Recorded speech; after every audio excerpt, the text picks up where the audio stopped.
High functioning autism, क्या है ये हाई फंक्शनिंग ऑटिज़्म और हर माँ आजकल इस बारे में सवाल क्यों कर रही है कि मेरा बच्चा हाई फंक्शनिंग ऑटिस्टिक है या नहीं? तो आज मैं चाहती हूँ कि थोड़े से जो मिसकंसेप्शंस हैं हमारी सोसाइटी में वो क्लियर हो जाएँ और हम लोग जो एक कंपैरिज़न में पड़े होते हैं ना, उस चीज़ के ऊपर भी हमें थोड़ी-सी बात करनी चाहिए। अब हाई फंक्शनिंग और लो फंक्शनिंग को समझाने से पहले मैं चाहूँगी कि मैं इस चीज़ को क्लियर कर दूँ कि सबसे पहले आपको बहुत सारे लोगों को लेवल्स का तो पता ही होगा कि ऑटिज़्म के लेवल्स क्या-क्या होते हैं। अस्सलाम वालेकुम, मेरा नाम है अक्सा, उम्मीद है आप सब ठीक-ठाक होंगे, खैरियत से होंगे। हाई फंक्शनिंग ऑटिज़्म वर्सेस लो फंक्शनिंग ऑटिज़्म। हर माँ का सवाल आजकल यही चल रहा है कि क्या मेरा बच्चा हाई फंक्शनिंग ऑटिस्टिक है? देखिए, सबसे पहले हाई फंक्शनिंग और लो फंक्शनिंग ऑटिज़्म को समझने से भी पहले हमें ऑटिज़्म के लेवल्स को समझना बहुत ज़रूरी है। तो सबसे पहले तो हम ऑटिज़्म के लेवल समझते हैं। ऑटिज़्म के लेवल को इस तरीके से समझाया जा सकता है कि सबसे पहले तो लेवल 1 ऑटिज़्म होता है, जो कि बच्चों में अगर लेवल 1 का ऑटिज़्म पाया जाए तो वो अमूमन तौर पर मास्किंग में बहुत अच्छे होते हैं, अपनी कुछ चीज़ें विदाउट सपोर्ट बहुत अच्छे से कर लेते हैं। लोग उनको विदाउट सपोर्ट ही, जब वो बिल्कुल ही तनहा होते हैं, तभी अंदाज़ा लगा पाते हैं कि ये बच्चा आया तो ऑटिस्टिक है या इसके साथ कोई न्यूरो डेवलपमेंटल इशू है। अब आते हैं लेवल 2 के ऑटिज़्म। लेवल 2 में बच्चों को सपोर्ट रिक्वायर्ड होती है, सब्सटेंशियल सपोर्ट रिक्वायर्ड होती है। वो अपने काम खुद से कर सकते हैं, मगर कहीं न कहीं उनको सपोर्ट के साथ भी देखा जा सकता है कि उनकी स्पीच में इश्यूज़ हैं, उनके बिहेवियर में कहीं न कहीं इश्यूज़ हैं। सब इवन विद द सपोर्ट वो पहचाने जा सकते हैं कि उनको एएसडी ट्रेट्स हैं। अब आते हैं लेवल 3 पर। लेवल 3 ऑटिज़्म क्या है? लेवल 3 का ऑटिज़्म जो है वो मोस्ट सब्सटेंशियल सपोर्ट रिक्वायर्ड, यानी कि बच्चे को हद से ज़्यादा सपोर्ट की नीड है। डेली टास्क में वो अपने काम खुद नहीं कर सकता, बिल्कुल भी स्पीच में बेइंतहा इशू है, किसी भी चीज़ के लिए कोई भी बात इंडिकेट नहीं कर सकता, किसी भी नॉन वर्बल वर्बल कुछ भी कम्युनिकेशन नहीं होती है उसको। इंटरसेप्शन सेंसरीज़ काफ़ी ज़्यादा होती हैं, यानी कि वो उसको अपने बॉडी के अंदर से आने वाले सिग्नल्स का भी मोस्टली आइडिया नहीं होता है और एनवायरनमेंट से वो बिल्कुल बेखबर होते हैं। तो ये तो हमारे लेवल हो गए ऑटिज़्म के 1, 2 एंड 3। अब बात करते हैं हाई फंक्शनिंग और लो फंक्शनिंग की। हाई फंक्शनिंग ऑटिस्टिक बच्चे जो होते हैं उनको डेली लाइफ में बहुत ही आसानियाँ होती हैं बहुत सारे काम करने में। मोस्टली ऐसे बच्चे अपने सारे काम खुद कर लेते हैं, दूसरों की सपोर्ट रिक्वायर्ड नहीं होती है। चीज़ें उनके लिए कदरे बेहतर होती हैं, कदरे आसान होती हैं, चीज़ें कर लेते हैं। कहीं न कहीं उनकी कम्युनिकेशन स्किल्स भी बेहतर होती हैं, रेपिटेटिव बिहेवियर्स इतने ज़्यादा नहीं होते, उनके लिए चीज़ें कंपैरेटिवली बहुत आसान होती हैं। फिर आते हैं लो फंक्शनिंग ऑटिस्टिक बच्चे। लो फंक्शनिंग ऑटिस्टिक में बच्चे जो है वो मॉडरेट टू सिवियर वाले बच्चे पाए जाते हैं मोस्टली, जिनको हद से ज़्यादा सपोर्ट रिक्वायर्ड होती है। कहीं न कहीं उनको डेली लिविंग एक्टिविटीज़ में भी उनको चीज़ों में मुश्किलात आ रही होती हैं और विदाउट सपोर्ट वो कुछ भी नहीं कर सकते। लेकिन ये चीज़ इस चीज़ को इंडिकेट हरगिज़ नहीं करती है। ये मेरी बात एक कान खोल कर अच्छी तरीके से समझ लें। मैं उन तमाम तर माँओं को कह रही हूँ, खुदारा समझ लें इस चीज़ को। हाई फंक्शनिंग या लो फंक्शनिंग आपके बच्चे को किसी दूसरे से बेहतर नहीं बनाता। इस चीज़ से कोई ताल्लुक नहीं है कि अगर मेरा बच्चा हाई फंक्शनिंग ऑटिस्टिक है तो वो तुम्हारे लो फंक्शनिंग ऑटिस्टिक बच्चे से बेहतर है। Every autistic child has a unique set of skill. कोई भी बच्चा, ज़रूरी नहीं है कि अगर एक बच्चा हाई फंक्शनिंग है, वो चीज़ें बेहतर तौर पे मैनेज कर पाता है, तो अगर कंपैरेटिवली कोई दूसरा लो फंक्शनिंग बच्चा है तो उसके मुकाबले में जो है वो बिल्कुल ही बुरा है या उसका ऑटिज़्म ज़्यादा है या उसका ऑटिज़्म कम है। इसका इस चीज़ से कोई ताल्लुक नहीं है। हमारे लिए प्रॉब्लम्स वहीं क्रिएट होती हैं जब हम कंपैरिज़न के ऊपर आते हैं, जब हम कंपेयर करते हैं। मैंने अपने तजर्बे से भी मैं ये बात बता रही हूँ, क्योंकि मैंने जो चीज़ एक्सपीरियंस करी है इंस्टीट्यूट में, नॉर्मली माँओं का ये सवाल होता है कि आपका बच्चा माइल्ड है, मॉडरेट है या सीवियर है?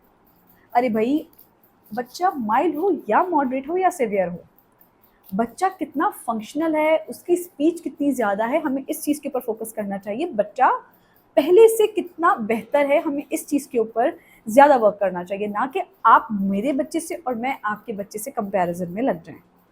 बहुत सारे बच्चे ऐसे होते हैं जिनको हम लोग एस्पर्गर्स कहते हैं। एस्पर्गर्स सिंड्रोम होता है उन बच्चों को। वो बच्चे इतने ज़्यादा फंक्शनल होते हैं कि उनको बिल्कुल भी कोई नहीं बता सकता कि इनके अंदर भी एएसडी ट्रेट्स हो सकते हैं, क्योंकि उनके रेपिटेटिव बिहेवियर्स बहुत कम होते हैं, बहुत ज़्यादा मैनेजेबल बिहेवियर होता है, खुद से अपने काम करना पसंद करते हैं। उनको प्रॉब्लम सिर्फ और सिर्फ कहाँ आती है, क्राउड में होते हैं, कहीं ना कहीं कुछ ना कुछ। बहुत सारे लोग तो वो भी कर लेते हैं, अच्छी तरीके से बात कर लेते हैं, अच्छी तरीके से अपना मैसेज डिलीवर कर देते हैं, लेकिन कहीं ना कहीं कुछ ना कुछ उनके अंदर एएसडी ट्रेट्स पाए जाते हैं, और कंपैरेटिवली ये लड़कों में ज़्यादा पाए जाते हैं। तो मैं उन तमाम तर माँओं से ये बात बोलूँगी कि देखें, सबके बच्चे, हालाँकि ऑटिस्टिक हर बच्चा डिफरेंट है, लेकिन इसका हरगिज़ मकसद ये नहीं है कि आपका बच्चा मेरे बच्चे से बेहतर है या मेरा बच्चा आपके बच्चे से बेहतर है। तो खुदारा अपने बच्चों को आपस में कंपेयर ना किया करें, इससे सिर्फ़ और सिर्फ़ आपको ही तकलीफ़ होगी। हो सकता है उसका लो फंक्शनिंग बच्चा मेरे हाई फंक्शनिंग बच्चे से ज़्यादा जल्दी चीज़ों को सीख जाए, ज़्यादा जल्दी उसकी मोटर स्किल्स मेरे बच्चे से ज़्यादा जल्दी तो क्योंकि हाई फंक्शनिंग बच्चे जल्दी स्कूल चले जाते हैं, मेन स्ट्रीम स्कूल्स में वो लोग सेटल्ड हो जाते हैं जल्दी, तो शायद कहीं ना कहीं हमारे दिमागों में ये चीज़ आई हुई है कि हाई फंक्शनिंग बच्चे लो फंक्शनिंग बच्चों से बेहतर होते हैं। नहीं, देखें, बिल्कुल भी नहीं। मेन स्ट्रीम स्कूल पर भी हम लोग किसी दिन डिटेल में बात करेंगे कि हमारा मेन स्ट्रीम जो स्कूल सिस्टम है वो आया अभी रेडी है या नहीं है। तो इस चीज़ के ऊपर मुझे फिर कभी मौका मिला तो मैं लाजमी वीडियो बनाऊंगी, क्योंकि जो मेरे एक्सपीरियंसेस हैं और जो मैंने दूसरों को सुना है उसके हवाले से मेरे पास बहुत कुछ है बताने के लिए। चीज़ के ऊपर अपने बच्चे को कभी भी एहसास कमतरी का शिकार ना होने दें कि उसका बच्चा बेहतर है और मेरा बच्चा बेहतर नहीं है। और प्लीज़ कंपैरिजन छोड़ दें, कंपैरिजन में कुछ भी नहीं रखा। मैं तो कहती हूँ नॉर्मल बच्चों में भी कंपैरिजन नहीं करना चाहिए। हम मोस्टली अपने बच्चों को कह रहे होते हैं ना कि देखो वो फर्स्ट आया है, तुम थर्ड आए हो, या तुम थर्ड भी नहीं आए। This is not good. हर बच्चे का स्किल सेट डिफरेंट होता है। इस तरह से हम पता क्या करते हैं, हम उसका सेल्फ स्टीम लो कर रहे होते हैं बच्चे का ना। तो ये हमारे अपने अंदर की इनसिक्योरिटीज़ होती हैं जो हमें कहीं ना कहीं हमारी ज़बान पर आती हैं, और हम अपने बच्चों को भी कहीं ना कहीं उस चीज़ से उनका कॉन्फिडेंस बहुत शैटर कर देते हैं। आपको पता है, एवरी ईयर बच्चों के असेसमेंट्स होते हैं ना। अगर आपको अपने बच्चे को कंपेयर ही करना है तो उसकी पिछली गोल से आप उसको कंपेयर करें, उसकी पिछली कंडीशन से उसको कंपेयर करें, ताकि उससे आपको हिम्मत मिले। और अगर आपके थ्रू आउट द जर्नी आपके जो भी एक्सपीरियंसेस अच्छे रहे हैं वो दूसरों के साथ शेयर करें, ना कि कंपेयर करें। क्योंकि देखिए, ज़रूरी नहीं है कि हर बच्चा एक जैसा हो या हर बच्चे की जर्नी एक जैसी हो। ऐसा भी हो सकता है ना कि 2 हाई फंक्शनिंग बच्चे हैं, एक ने बहुत जल्दी बहुत ज़्यादा मैनेजेबल बिहेवियर सीख लिया है, एक का पेस थोड़ा-सा स्लो है। लेकिन क्योंकि मैं बार-बार कहती हूँ कि इस जर्नी में रिग्रेशन के चांसेस ज़्यादा होते हैं। कई दफ़ा ऐसा होता है बच्चा जितनी स्पीड से आगे बढ़ रहा होता है, कोई भी छोटा-मोटा चेंज आता है और वो उतनी तेज़ी से वो रिग्रेस करता है। तो रिग्रेशन इज़ देयर।